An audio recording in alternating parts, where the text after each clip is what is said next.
Politics isn't about sounding good. Politics, shouldn't be about giving yourself a pat on the back for saying the right thing. That is something that the Democratic Party really needs to learn and understand in the fight going forward against Trump. Well, miss, I guess I'll be on my way now. Welcome to the Wordy, Worthy Woman podcast. Today we're joined by Mara Kelly to discuss Donald Trump, the future of the Democratic Party, and the evolving role of women in U.S. politics.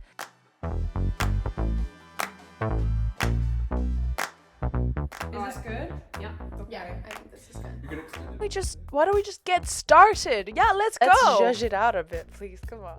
Hello, Miss Mara Kelly. Hello. Lovely to have you on. It is lovely to be here. Really excited to chat with you guys. On Worthy Woman. I got it right. Amazing. How are you? I'm doing great. Excited to be You here. have very exciting things on the line. Indeed, I do. She's going to Harvard. Elwood.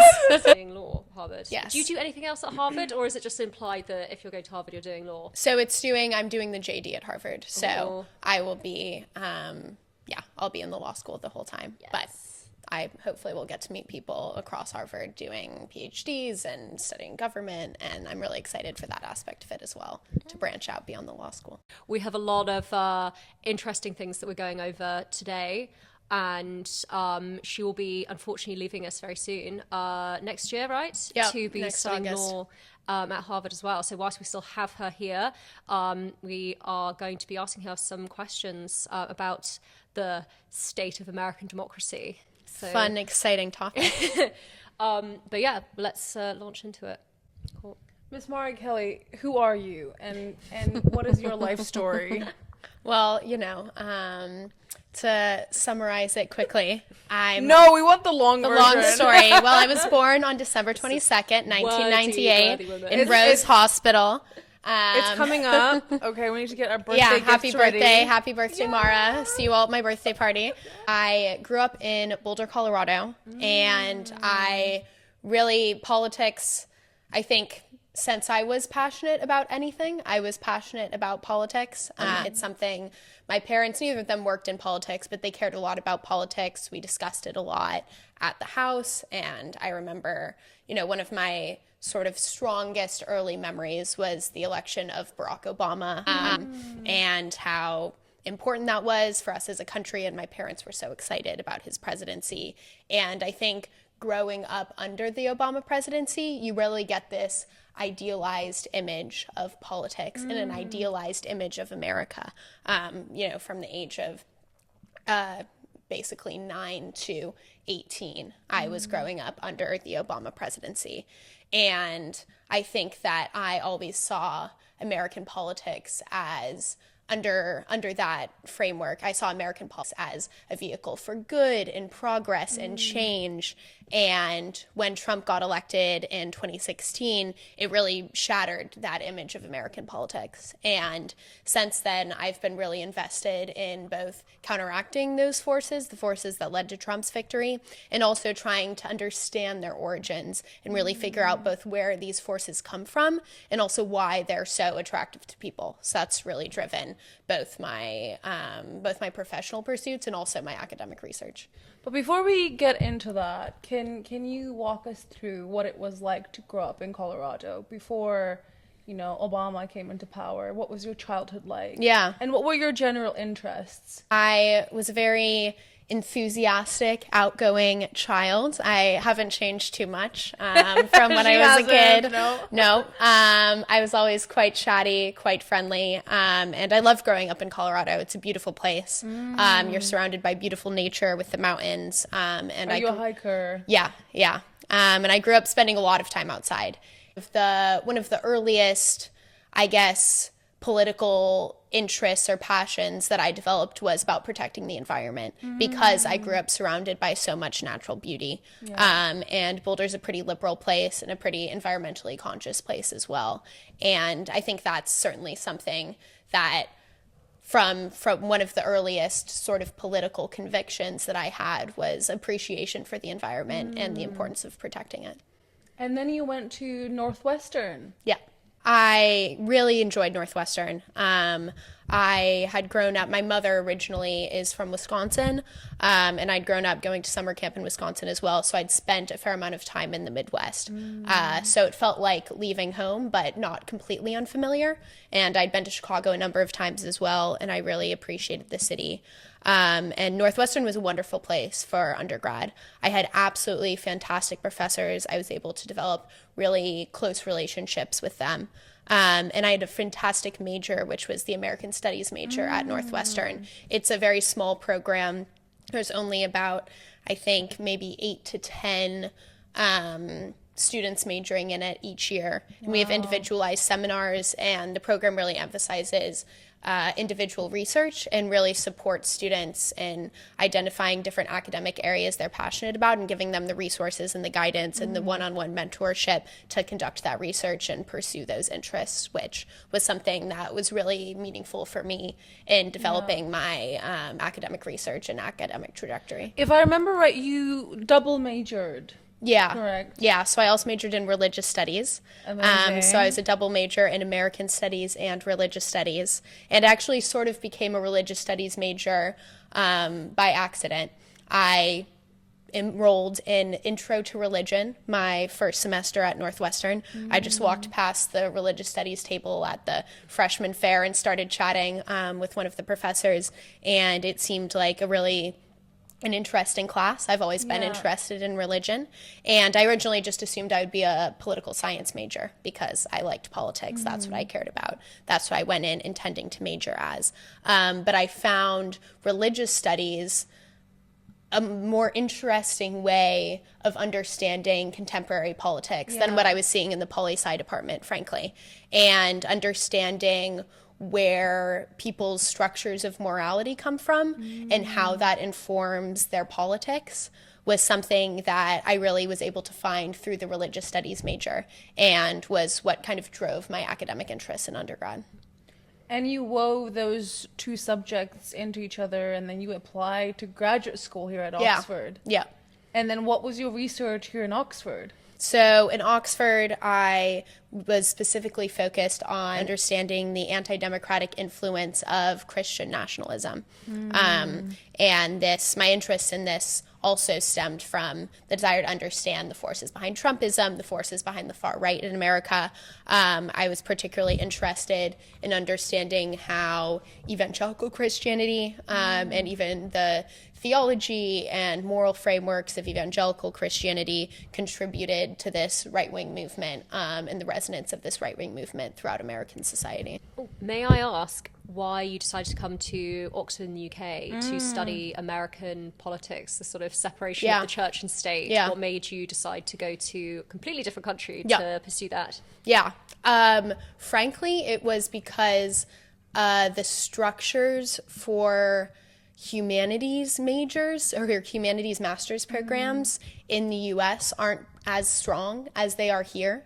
And so there wasn't really a framework in the US that I found for me to pursue this research without doing a full US PhD, which wasn't what I wanted to do. But after working in politics for a bit, I really missed academia, and I really missed having that framework. And Oxford's obviously an excellent university as well.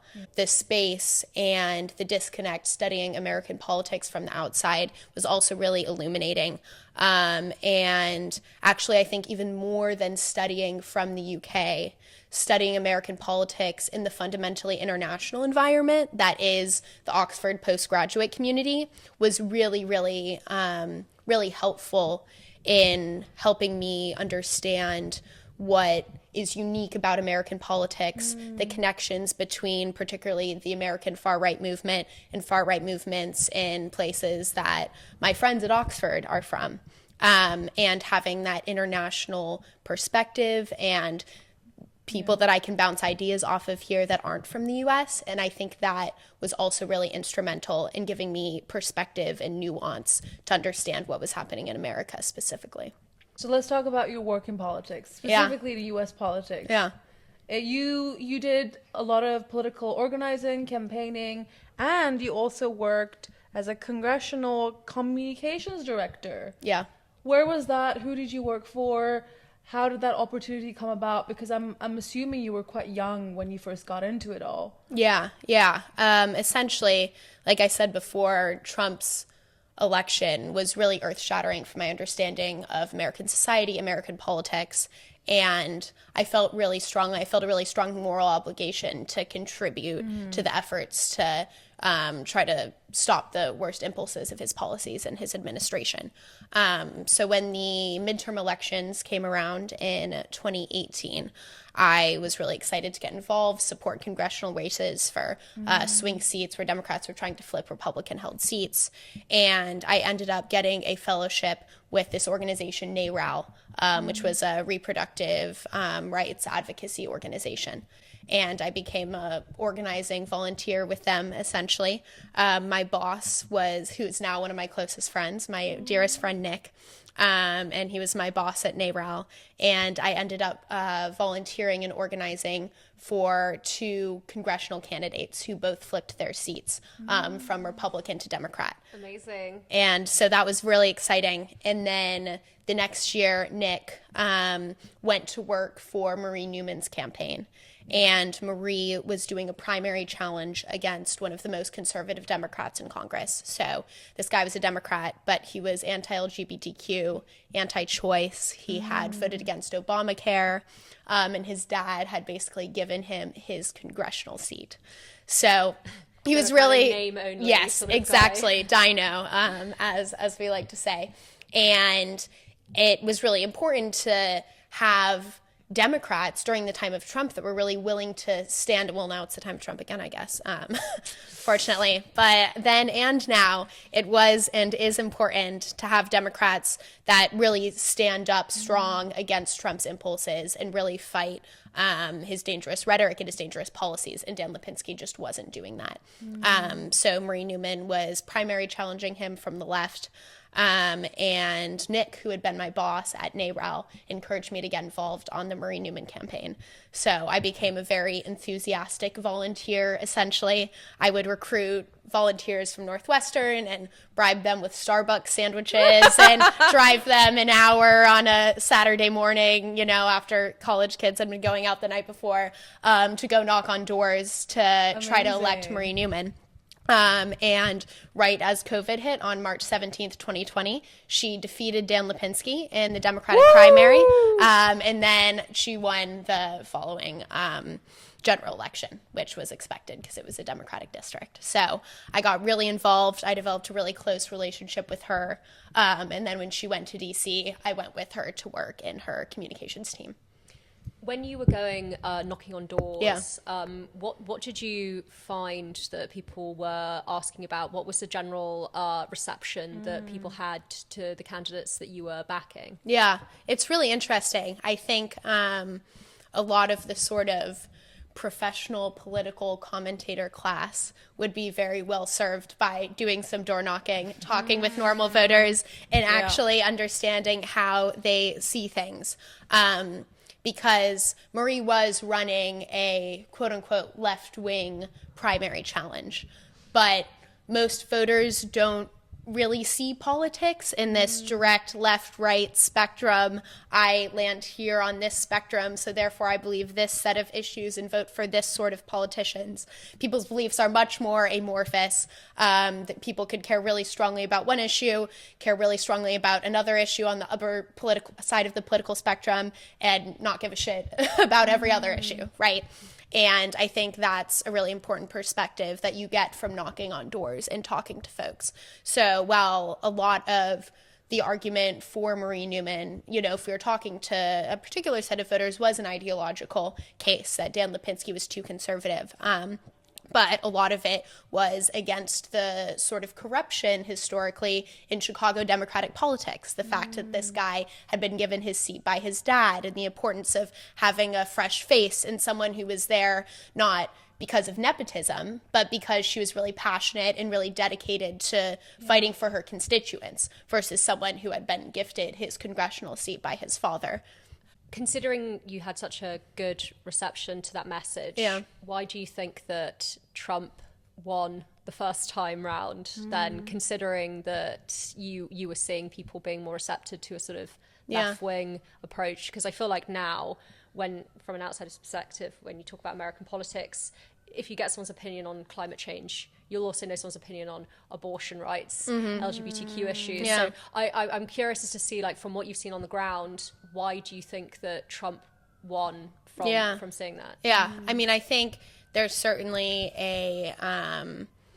a resistance to the system as it is, and a sentiment that the structures of American society, the structures of the American economy aren't working, in a sense that we need to try something new. And obviously, the race that I was running in was a Democratic congressional primary, so most people we were talking to were registered Democrats, so it was a different segment of the population. But I actually do think that there were parallels in the fact that we were running a campaign of someone who was outside of the structures of politics and who was coming in as an outsider, wanting to shake things up and change the way that politics was run, albeit in a much more helpful, thoughtful, and rational way than the Trump campaign. But I do think there is a similar sentiment that there could be some voters who might appreciate, the candidate that I worked for, and also appreciate aspects of Trump, because what they're really dissatisfied with is both the existing systems and politicians who don't seem to understand that the systems aren't working for the American people. The election that I was working on when I was in Chicago, Marie got elected in the 2020 election. So she was elected the same election that Joe Biden was elected. So by the time I went to D.C., it was under the Biden presidency instead of under Trump. What was the transition like? What was D.C. like during the early days, and then what did it become? Yeah. Well, there was January 6th. So that was... Were you around? I was not. So I was not in D.C., but my boss was, and a lot of my coworkers were. What was that like for them? So, I mean, it was terrifying. Luckily, my boss wasn't one of the members that was on the House floor. So she was in our office in a sort of side building off of the Capitol. But she was in the Capitol. Yeah. So my boss and a bunch of my future coworkers that I'd not properly met at the time were locked in their congressional office and basically kind of barricaded themselves in there for hours while January 6th was unfolding. And it was very terrifying. I was watching from my couch in Chicago, and obviously my boss was getting lots of messages, but messaging her, checking in to see if she was okay. And my boss, the communications director, was there in the building. So I'm talking with him about tweets we should put out, statements we should make, while he is there barricaded in the office, essentially. And how did they feel at the time from being barricaded in because insurrectionists were sort of breaking into the Capitol building? What was going through their heads? Yeah, I mean, one interesting thing is I think there was a sense in the immediate aftermath of January 6th that this was automatically going to be a turning point in the end of Trumpism. A lot of Republicans were releasing, strong statements for Republicans denouncing Trump's actions. There was this sentiment that this had crossed a line of behavior, that because this had happened, we couldn't go back to Trump. That sentiment was unfortunately incorrect. And I think that has been a really interesting shift to watch over the past 4 years, where I think in a lot of ways, just like people have memory hold the COVID pandemic and how Trump mishandled that, I think people have either memory hold what happened on January 6th, or frankly, to a lot of people, it just didn't bother them that much. And it certainly wasn't disqualifying for them, evidently, in electing Trump a second time. I was going to ask, how does United States experience that watershed moment? Yeah. And yet, a few years later, elect the exact same person who caused that? Yeah. What do you think happened there? I think one issue, or one overarching issue, is that the Democratic Party feels very out of touch. And I think that this is partially Joe Biden's fault, partially Kamala Harris's fault, partially the campaign's fault, partially the entire Democratic establishment's fault for years, is particularly in the aftermath of Trump. I think there was this the easiest narrative for Democrats to spin and cling on to was that Trump wasn't really a legitimate president, that Trump didn't truly represent what the American people thought. And so instead of grappling with the fact that a lot of his messages really did resonate, the Democratic Party just took this very hard anti-Trump stance, and as a result, further alienated a lot of Trump supporters and came across as a bit condescending, a bit elite, and a bit out of touch. And it's very hard. I think, I don't think Kamala Harris could have in 100 days switched that sentiment. That was already really ingrained in the minds of a lot of people. It's fascinating that you say that people considered him this sort of outsider, this sort of man of the people, when, it's quite obvious that he was born into a lot of privilege and wealth and was also very much friends with Hillary Clinton. We've seen the photos. And why do you think that Trump wasn't seen as the same, if not more, of these sort of privileged elite that alienated the average person? Why does he get that? Why is he not tarred with the same brush? I think there's two aspects to that. One, while Trump is a very wealthy man, he still comes from this position where he's been a bit shunned and a bit ostracized by the cultural elites of American society, right? There's sort of this joke that, if Trump was only invited to a few more of the elite parties in New York in the 1980s, maybe he wouldn't have felt the need to run for president and do all of this. So while Trump certainly is not an economic outsider to the, privileged, wealthy class of America, he is a cultural outsider. And I think that cultural separation is almost more important than a strictly economic construction of class.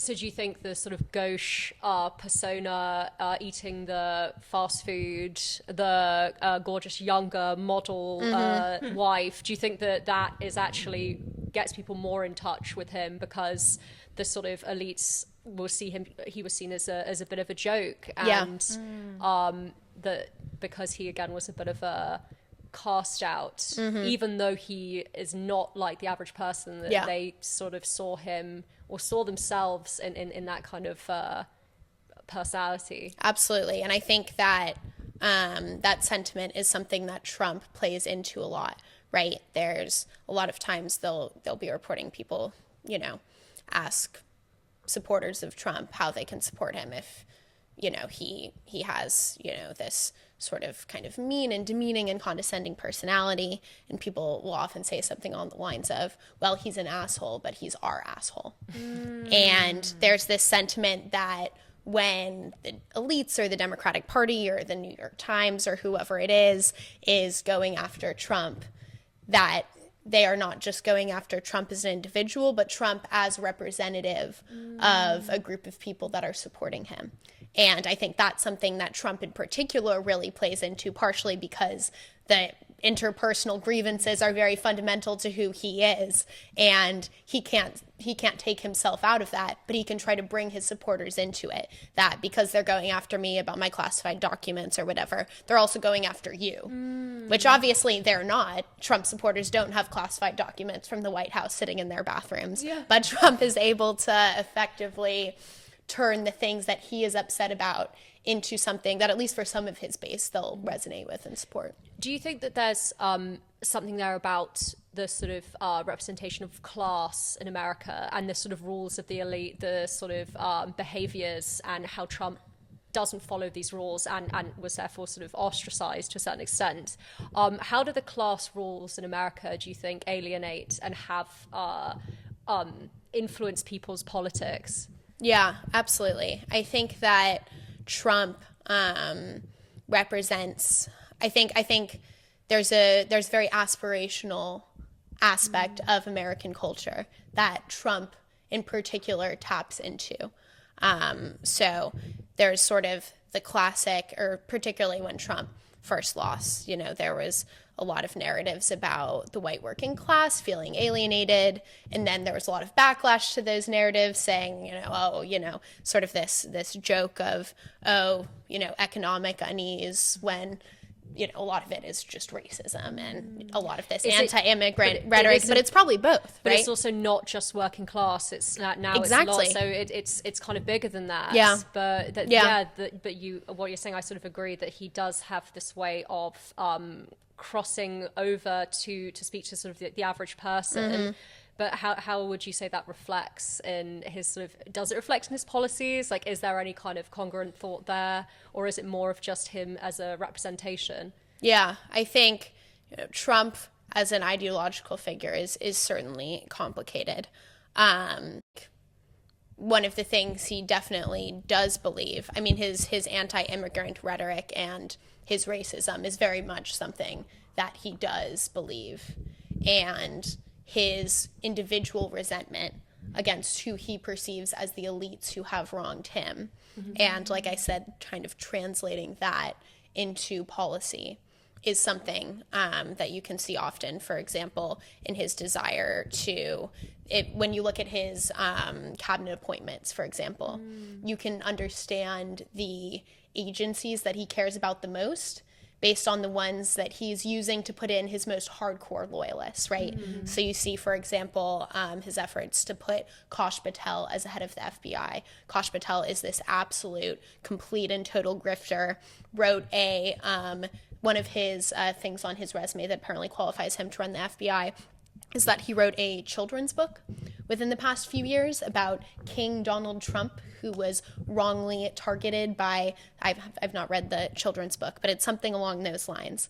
And just an absolute, suck up who will be a rubber stamp for whatever Trump wants. And the fact that Trump chose someone like that and chose to put them at the FBI, whereas he put someone rather standard like Marco Rubio at the State Department, shows that it's those agencies that Trump really sees as having potential for him to go after his enemies, and the areas of government he wants to weaponize for his own individual retribution.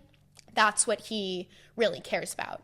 In the agencies like the State Department, where he doesn't care as much about, he's willing to put in a more establishment individual to kind of placate DC. So this is very politically, but he's got power plays that are sort of set up, that this is not just his best friends, the people that were loyal to him, getting theirs after showing loyalty. There's a bit more to it, do you think, than just, you backed me, I back you? I think the rewarding of loyalty certainly is a key part of it. And I think that maybe it's Trump or maybe it's the people around him. Susie Wiles, who's going to be his chief of staff, is quite a successful and thoughtful political strategist, frankly. And I think that there's only, I think Trump or Susie or someone around him understands there's only a certain level of risk that will be kind of tolerated or that he'll be able to get away with. And so you can sort of see where his priorities are based on the positions that he's putting the most outrageous sycophants in. There was a rumor, which I believe was not a rumor, it might have been a fact, actually. You never know these days. You never know. That fake news. Exactly, hashtag fake news. That he would go after the likes of Pelosi. Do you think that can actually happen? You never know. But we have, Kash Patel, the guy who I was talking about, who Trump is attempting to install as the FBI director, has an enemies list and it's just individuals in the Democratic Party. Joe Biden's on there, Nancy Pelosi's on there, some of the individuals involved with Trump's impeachments are on there. And if there are no checks, and if, it sort of depends on what bureaucratic and procedural and legal checks end up interfering with what they want to do. But in their ideal world, they will absolutely weaponize the legal system, weaponize law enforcement agencies to go after who they perceive as Trump's enemies. Can I ask a question more sort of to get a better understanding of how the sort of American presidency sort of works? Because it sounds like there's a lot of things that Trump can do that sound very sort of terrifying, but Biden seems to not been able to do much. So as president, I mean, okay, this is purely from a layperson's perspective. I don't know that much about American politics, but the feeling that I get is that when you speak to, because there are the things in America that I think definitely are perfect and that the Democrats could be doing, and what I seem to understand is that Biden can't do much because his presidency is not sort of all-encompassing. But when you talk to people, Democrats, about Trump, they're like, he's terrifying, he's going to do so much. It's like, well, why isn't Biden doing it? I genuinely am asking that as a sort of like not a leading question. Like, why is Biden not able to do anything? Because if Trump has his hit list, all these people are going to get arrested. Why can't Biden That's sort of protect these seemingly innocent people from like outright political attacks? I think the best way to answer that question is to kind of break it down into the different levels and layers of federal power. So I think one of the big impediments to Biden being able to potentially accomplish everything he wanted to was, I think, a lot of Biden's goals were legislative goals, and it is incredibly difficult to pass legislation through the American system, partially because Biden lost the House, obviously, after the first 2 years. So after that, his legislative agenda was done, first of all. But secondly, even with the House and the Senate, and this is when I was working in Congress, it is just so incredibly difficult to get legislation through, and particularly the filibuster in the Senate and the refusal of Manchin and Sinema, two senators, Democratic senators, to repeal said filibuster meant that the only legislation that the Biden administration could pass was legislation that was filibuster proof, which is legislation relating to the federal budget. So things like codifying abortion into law, or the Equality Act to outlaw discrimination against the LGBTQ community.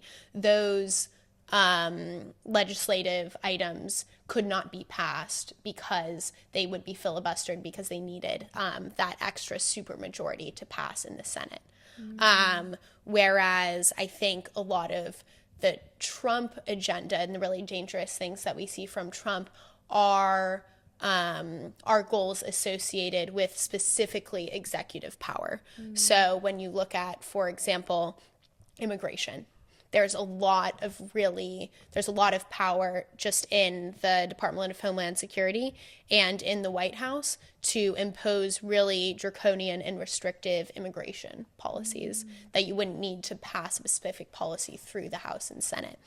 So issues like that, Trump has a lot of power to cause a lot of harm. What is Project 2025? So Project 2025 was a sort of extensive set of policy ideas and agendas put out by the Heritage Foundation, a conservative think tank, basically setting out what an agenda would be for a hypothetical Trump administration that is now no longer hypothetical. So these are individuals who have worked in government and policy for decades and really understand how to weaponize the federal government to accomplish their ideological agenda. And what makes it super dangerous is in Trump's first term, they went in having none of this prepared. They weren't really expecting to win. The Republican policy establishment was quite resistant to Trump. Now all of those individuals have been purged from the Republican Party, essentially, and the people that are left are the ones that are really dedicated to Trump's ideological and retributive project. Why do you think Trump distanced himself from that? Because he, on many occasions, has said that he had nothing to do with that project or the draft that was put together. So essentially it was quite politically toxic. There was a lot of things in that document that were not good campaign communications material, such as, abolishing the Department of Education, and right-wing abortion stances are actually quite unpopular. And so even though all of the individuals who wrote Project 2025, many of them were part of Trump's original administration, a whole lot of them have been plucked out of the conservative think tank and put right back in his upcoming staff. It wasn't a good political document to be released.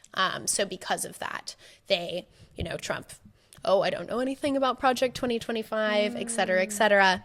But what it was a set of policy proposals written by the individuals who knew that they would be running policy in a future Trump administration, planning out exactly how they were going to use the structures of the federal government to get what they wanted. So this is an interesting sort of segue into the religious aspect of your research. So how does religious sort of doctrine and ideology come into Project 2025 and the rise of Trump? Yeah. I think I'm very interested in kind of the history of the conservative evangelical right in the 20th century. And in particular, in my academic research, one aspect of evangelical Christianity that I think really contributes to this right-wing political power is the very stark moral framework that evangelical Christianity poses. It's a theology where you are saved and go to heaven, or you are damned to hell. There is, sin, and there is stepping away from sin. And there's a very clear line drawn between good and evil. And it creates, I think that sort of moral framework creates a politics that is very stark, that is very uncompromising, and that is very very kind of vindictive and powerful, because your political opponents are not people who think differently from you. They are fundamentally evil, right? If you are implementing God's will, not just a policy that's good, but the doctrine of God, then the people on the other side, they're the devil, right? You can't compromise with the devil. You can't have a conversation. You can't be flexible, and you can't have a, cohesive and productive political environment with someone who at their core is evil. And I think the most fundamentalists of evangelical Christians, that is the framework that they're coming at politics with. So how does politics enmesh with their religious ideology? Because one of them is sort of spiritual experience, and the other one is created by humans, like not sort of divine. It's not a monarchy with divine right of kings. How does that operate together, and how is this sort of a mission from God? Can I just build on that? Do they actually believe in what they're preaching, or are they using it more as an instrument? Because I come from originally I come from a country where Islam is used as a political weapon, if you will.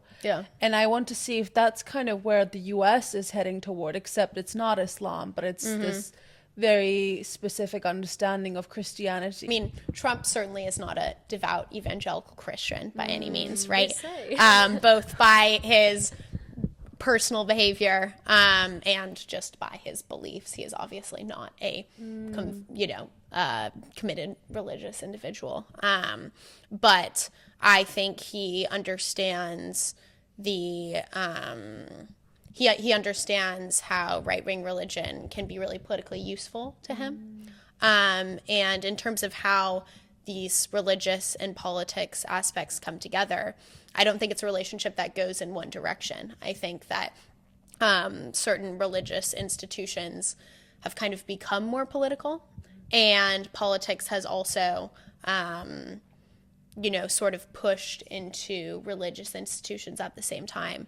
And particularly in American life, politics has become such a pervasive aspect of so many aspects of life that it's hard to create a it's hard to have an institution like religion that doesn't take a political position and doesn't put themselves somewhere in the midst of the political universe. Whereas in a country like the UK, for example, I don't think there would be nearly as much of a demand for some sort of church or religious organization to have a clear political position, right? There's no churches, talking about how much they love the Lib Dems, right? That's not really it's not really an occurrence. Mainstream thing, and it's not something that you see very often here. But do you think that this is sort of an indication that America is sort of, as a collective, as a zeitgeist, is moving to the right? Is this a hallmark that religion and politics suddenly go arm in arm? And you were saying this is something that you've also do you recognize any of those hallmarks? Or Well, I just think it's interesting that this is now happening in a country that prides itself with democratic values. And so, like, what is this new era for the US then? This is an incredibly polarized environment where everything operates in binaries. There are demographics that they can't have a normal, nice, polite, civil conversation with each other just because from the outset they just reject each other's ideologies, and they think there is no point in having any sort of a conversation. So what is going to happen in the next 4 years? This is not to say, what do you predict will happen, but culturally and in society, where do you think things are heading? I think I'll answer that question with my kind of democratic strategist hat on. In terms of what I think the Democratic Party needs to do to combat this issue. Up. So listen up, Joe Biden. I'm talking to you. No, enjoy your retirement. But but essentially, I think the Democratic Party really needs to figure out how to reach these voters that are clearly not understanding their message. And I think Democrats have too much of a fealty to elite institutions where there's sort of this assumption, well, if only more people read the New York Times, they would realize what a great job Joe Biden is doing. That's not a political strategy. Whining that people aren't reading the New York Times is not going to get people to listen to your message and understand. And so I think the Democrats need to have a media approach that really reaches individuals through alternative forms of media, through podcasts, through reality shows, through sources of media that individuals who aren't already committed to learning about politics consume. And so I think that's something the Democratic Party must do if they're going to reach these voters that Trump has really gotten a significant hold on, particularly in the last election. Can I just add to that? And my mind was blown after I learned this fact. But apparently, most podcasts, the ones that are highly listened to, especially those produced by men, tend to be right-wing leaning. And that's because I think it's an accessible format. You can listen to it on your commute to work. You can't read New York Times on your commute to work. And I think another interesting thing is that Joe Rogan, for example, was decently a fan of Bernie Sanders and was a Bernie Sanders supporter at one point. And Bernie Sanders went on Joe Rogan. And interestingly enough, there was this big backlash in the Democratic establishment to Bernie Sanders going on Joe Rogan. So people said, oh, Joe Rogan has these reprehensible views. We shouldn't endorse someone like that. And while I certainly agree that many things Joe Rogan has said I find fairly repulsive, that's not a political strategy. Ignoring a really popular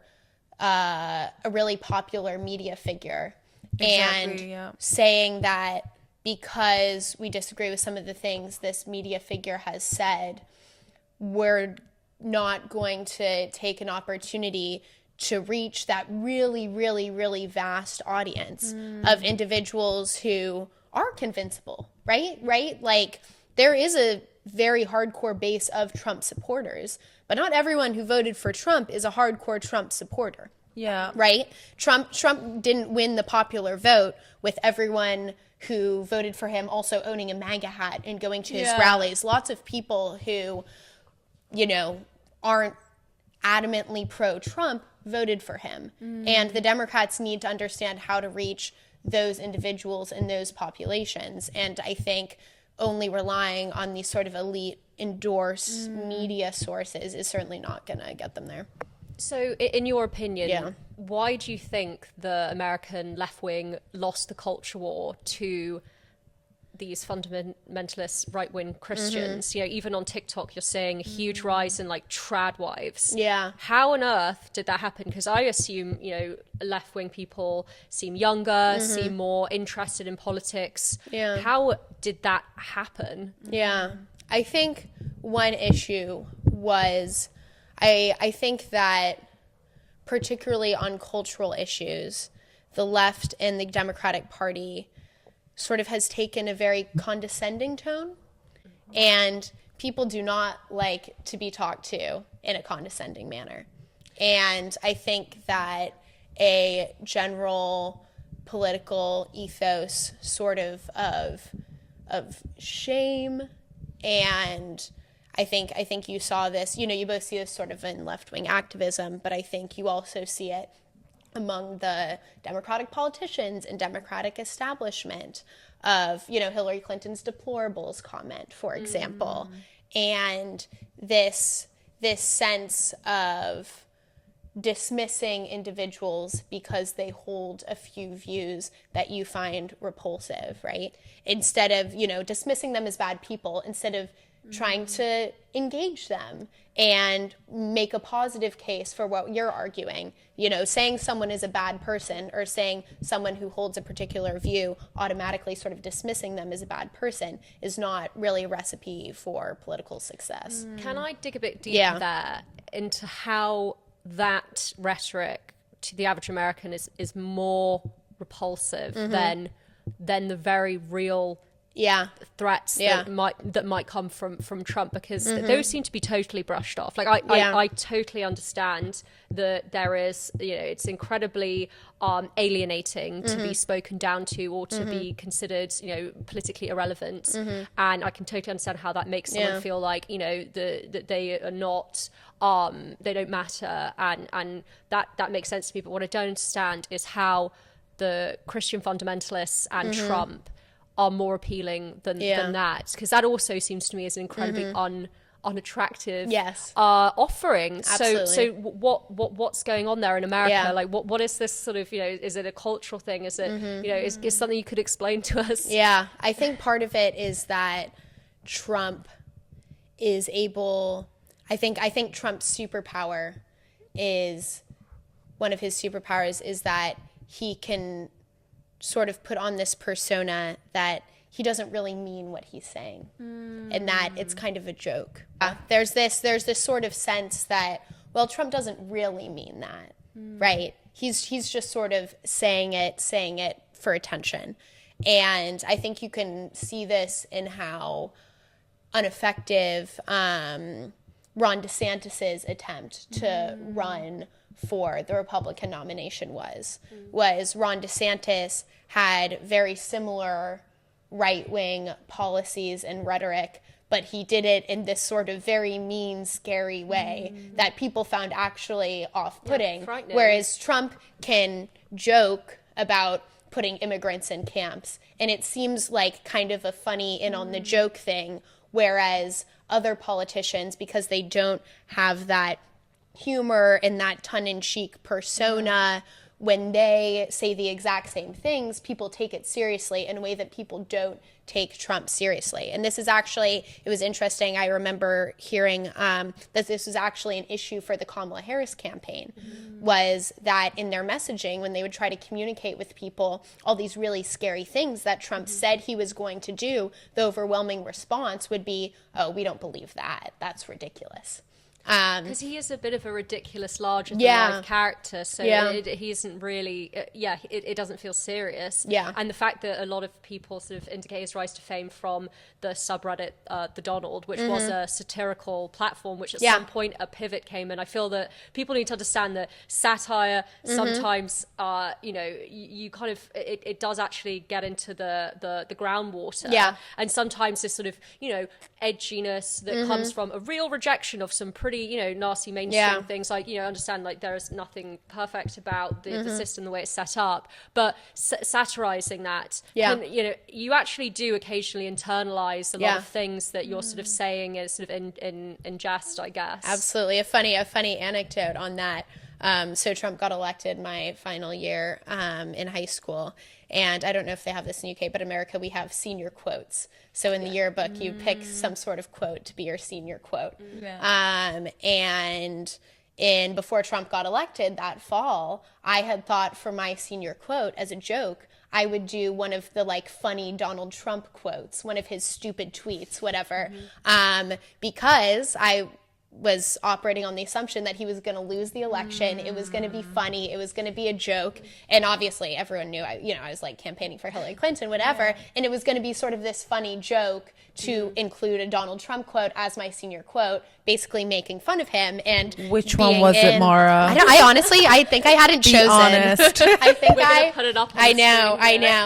screen. I don't think I had chosen, but it was my idea in my head. Oh, I'll choose a Donald Trump quote. And then he won the election, and I was like, "Oh shit, I can't make that my senior it quote looks anymore." Like you pivoted hard. Yeah. But he's funny. Yeah. He's funny, and He is funny. He's not. It doesn't feel serious, and like he what is it? He obviously he tweets all the time. So again, it's just sort of like very accessible, digestible, and entertaining. Like he's a entertainer, celebrity first. Yeah. And I think that this And he understands that. He understands entertainment. Yeah. He understands how to, galvanize an audience, and he understands how to be this sort of larger than life figure. Can we just go slightly back to Kamala Harris? Yeah. And what went wrong there? I mean, we know that she only had 105, 7 days. Which is an incredibly short amount of time to get together a campaign team, to produce the press material, to go around talking to people. But do you think beyond that there were things that could have been done better? It's hard to say, because I think overwhelmingly the biggest issue for Kamala Harris was Joe Biden's lack of popularity and the fact that she was his vice president. And when the overwhelming majority of the American people don't approve of Joe Biden's presidency, don't approve of the direction that the country is heading, and are upset by inflation. And Kamala Harris was clearly either fundamentally believed that there wasn't much she would do differently than Joe Biden, or she wasn't willing to publicly throw Joe Biden under the bus out of personal loyalty, respect, and say that there were things she would do differently than Joe Biden. And that's sort of a recipe for failure if the American public is not happy with the way the presidency went. So I think in hindsight, the cards were really stacked against her and the campaign. Do you think it was a bit of a glass cliff that women only really seem to be given the reins of power when it feels like it's under impossible odds and it's almost like a sacrificial lamb, and then it's just more evidence suggests that, women shouldn't be in power? Yeah, it is interesting because obviously with Hillary and then Kamala, it's two women that have lost to Donald Trump.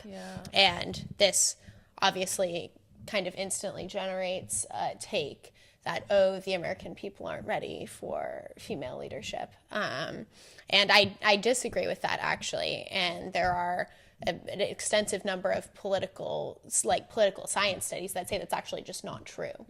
That the slight women politicians often sort of have a slight advantage with women voters and rather neutral to male politicians as with male voters. And so I I don't think that, obviously racism and sexism certainly have a role, but I don't think that it's just the easy explanation. And also I think that's a dangerous view to take, because then it means that we're never going to nominate or, elevate women to positions of power, because we've got this idea in our head that everyone else is so sexist, so therefore we're only going to choose men to lead, right? That's a quite dangerous. It's a frustrating, self-defeating situation, because they only ever seem to put women in, giving them these positions when it looks like it's a hopeless situation. And it's not that, and then the women fail, and then that's more, evidence suggests that women aren't capable, or America isn't ready. How do you sort of expect to sort of combat that when there's this sort of rhetoric going on? I mean, I think you have to look at the female politicians in America who really have been incredibly successful. So Nancy Pelosi, for example, an incredibly effective politician, an amazingly effective Speaker of the House, and someone who, better than pretty much anyone in American politics, has a real grasp of how to utilize political power to advance the greater good. And so I think Nancy Pelosi is an example of a woman who has been incredibly successful in politics and has, outperformed expectations again and again. You have individuals like Gretchen Whitmer, the governor of Michigan, who's been an incredibly successful, popular governor of a swing state, and has really developed her own unique both governing approach and political appeal that I think embraces her femininity and embraces her role as a woman and her identity as a woman in a way that I think actually voters really like and really identify with.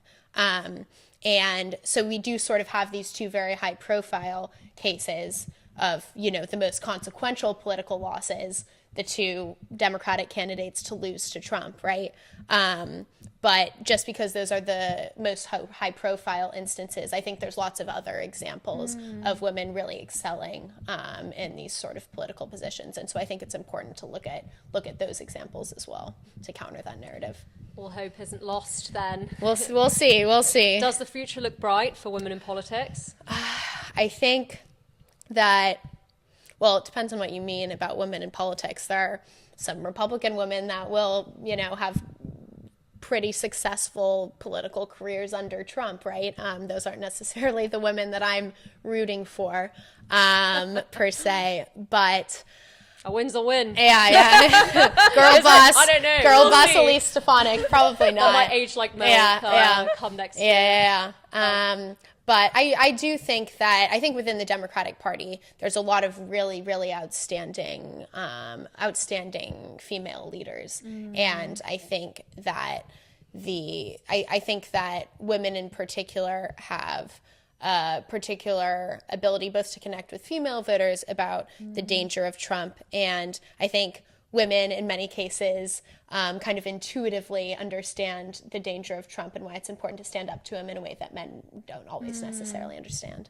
Do you think that this sort of allyship, very strange symbiotic relationship between Trump and the sort of right-wing evangelicals is a match that are going to be a happy marriage, or do you think that those two are going to have some problems, as we'll see soon the right-wing evangelicals are kind of getting their slice of action in a very mainstream way? How do you think that's going to sort of pan out? Yeah, this was interesting. There was some interesting reporting on this, particularly with Trump's clear desire to moderate on abortion, for example, in the election, because Trump understood that the overturning of Roe v. Wade was quite unpopular.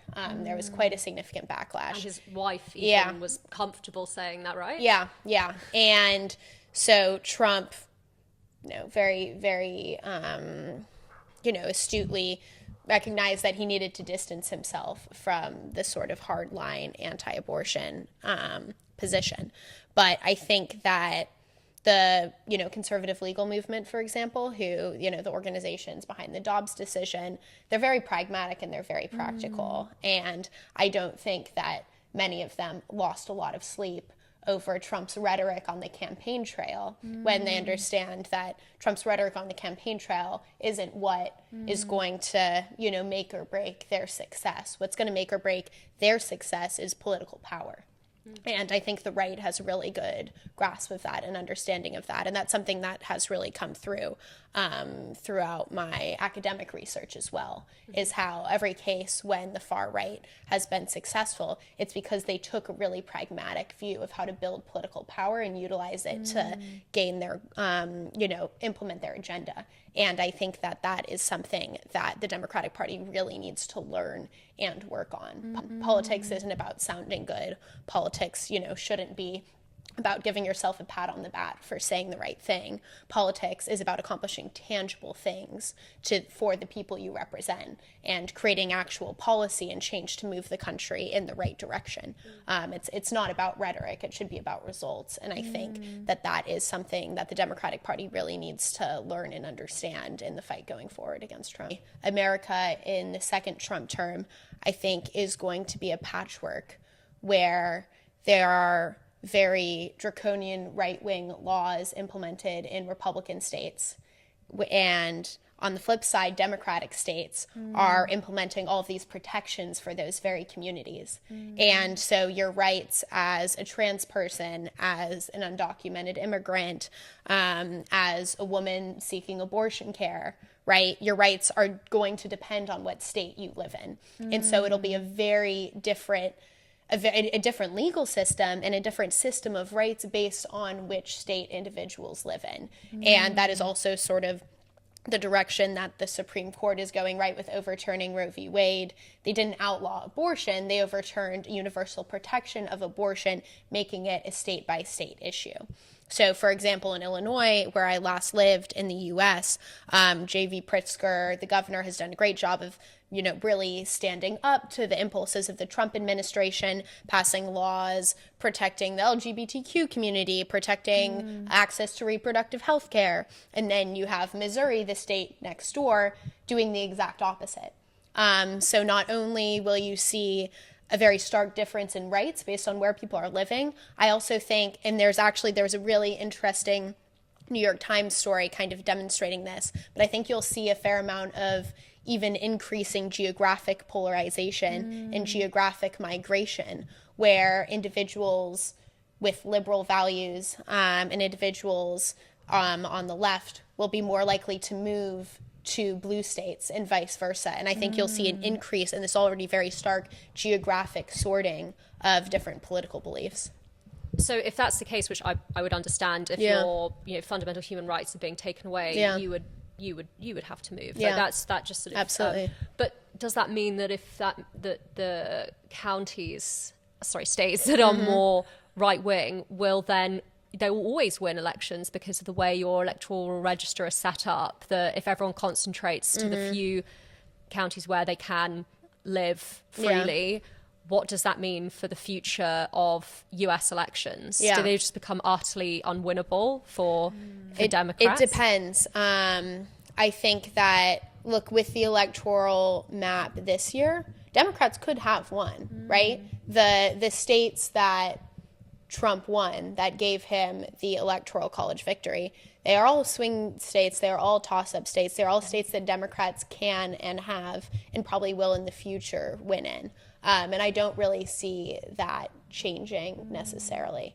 There is a bit of a concern that essentially after the next census, when electoral votes get redistributed, essentially, that it might create a situation like the one that you're talking about. I mean, it's the sort of thing we can't really be sure of, right? And some of the big changes, I mean, Indiana voted for Barack Obama, right? And now it's a super solidly red state. So it is a bit hard to say how these demographic changes will actually play out. But I think the sort of nightmare scenario for Democrats is a situation in which the population distribution that gets codified by the next census does create that sort of situation. That's not necessarily going to happen, but there is a sort of instance where states like Texas really increase their number of electoral votes, for example, in a way that makes it really difficult for Democrats to win elections. And where does Mara Kelly fit in all of this? What does the future look like for you? Yeah. As a wordy, worthy woman. Indeed. Very wordy, very worthy. We'll see. I am not exactly sure what specific direction law school will take me in, but I know I want to be part of the fight against right-wing forces, whether it's specifically within the American context or on an international level.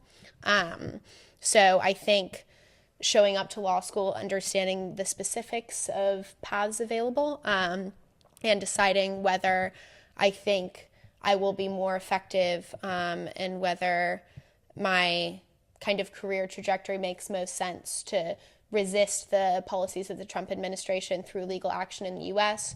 or to pursue a more internationally focused fight against the far right, because I think it's really important to understand that Donald Trump doesn't exist in an international vacuum, that you have these far right movements gaining strength all across the globe.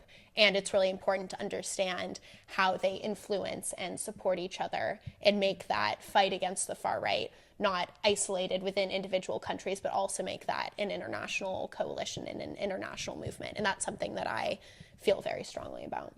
We're having a Mara presidency, Mara 2020 something. Well, if, Donald Trump turns the country into a dictatorship, then I probably dear. don't. Undetermined. Watch this space. I don't really want to be Don Jr. the Third's vice president necessarily, but sometimes you got to do what you got to do. So Exactly. Thanks for tuning in to the Wordy Worthy Woman podcast. We hope you enjoyed this inspiring conversation with Mara Kelly. If you want more stories featuring bold, empowering young women breaking barriers in traditionally male-dominated fields, or just any field at all actually, please support our podcast. Follow, share, tell a friend, and leave a positive review if you feel like it. We are at Wordy Worthy Woman on every imaginable social media platform, and your support helps us find and spotlight more voices and stories that are powerful, important, and deserve to be heard. Until next time, stay curious and stay audacious, darlings. With love from Harriet, Anna, and Maria. Bye!